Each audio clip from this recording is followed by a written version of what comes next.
Siguro, tanong dyan is, why am I doing this? I'm fighting for each and everyone's family. I'm fighting for your brothers, for your sisters. I'm fighting for your children, for your grandchildren. And I'm fighting for the survival of our country. Otherwise, wala na mangyayari. You know, all you have to do is, when you go home, tingnan nyo yung internet. Look at Venezuela. Tingnan nyo yung situation sa Venezuela because of massive corruption. You know, it was the formerly the richest country in Latin America, now the poorest country in Latin America. Halos parallel yung nangyayari sa atin with the Venezuela. No? Massive corruptions, untold corruptions, unprecedented corruption na nangyayari. Classic example na lang yung ginawa nila sa ating yung appropriations, di ba? GAA, tingnan mo yung ginawa nila. No less than the president, sabi niya, is a different animal.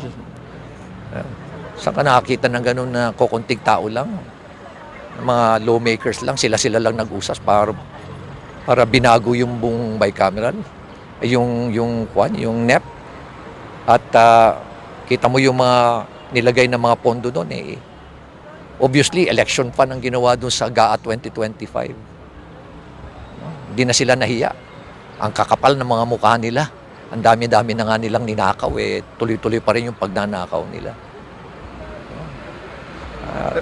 Walang alam mo, ang dami na nga, mabuti na lang, marami nag-iingay na rin sa mga private sector. Pero kung titingnan mo, among the political leaders, ilan lang ang nagsasalita laban sa corruption.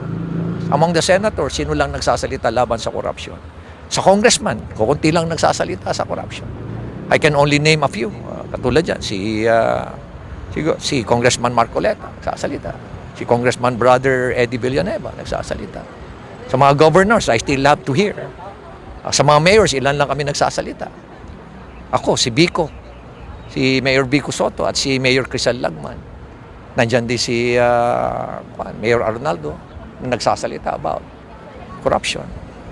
Pero out of 1,600, ilan lang kami. Kaya ngayon, sandali lang kaming gibayin ngayon, portraying us